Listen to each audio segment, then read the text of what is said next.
Hi, I'm Dr. John Young, Medical Director here at Young Foundational Health Center here in Largo, Florida. It's amazing how sometimes you just get groups of diseases. You see a number of people with certain diseases over a short period of time. And that's happening with us in this disease called diabetes type 1 in young children. It's a disease, really, it seems to come about after maybe a viral illness or something going on in the child, and all of a sudden, their sugars go through the roof, 800, 900, they're in the hospital, and you have diabetes type 1, you have to be on insulin. Now, there may be some things that they will do so you get a little bit of a honeymoon period where you can be off insulin, but basically you started the long trek down the road of insulin for the rest of your life.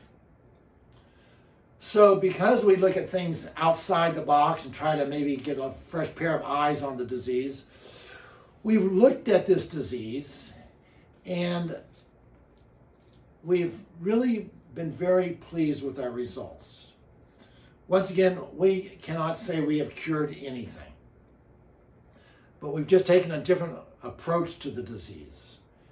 And in the actual disease process, in the pancreas, the islet cells that make insulin are heavily damaged and they die out.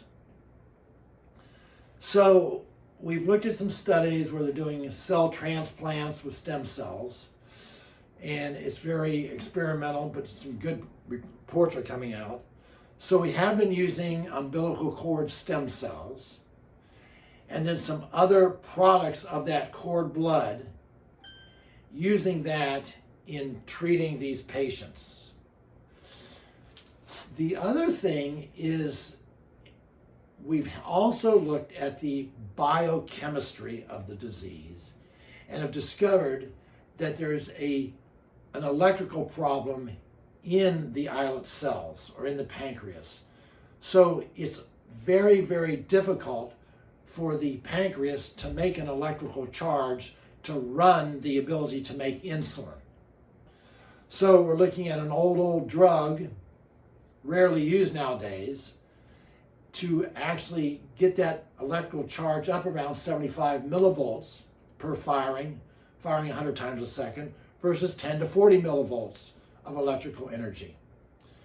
And just by looking at the electrical aspect of this disease, looking at stem cells and some of the other products of that, we've been very pleased with our results in that we see these kids, starting to make some C-peptide, which is a sign that you're starting to make some insulin, starting to see better blood sugar control, and the parents are happy. I imagine the child's happy, less shots. But we're pleased to let people know that in having done with a number of young diabetics, that there is hope. And we are not curing anything, but we're saying in looking at both stem cell aspect and the electrical aspect, we think that there is going to be some very promising results in the near future.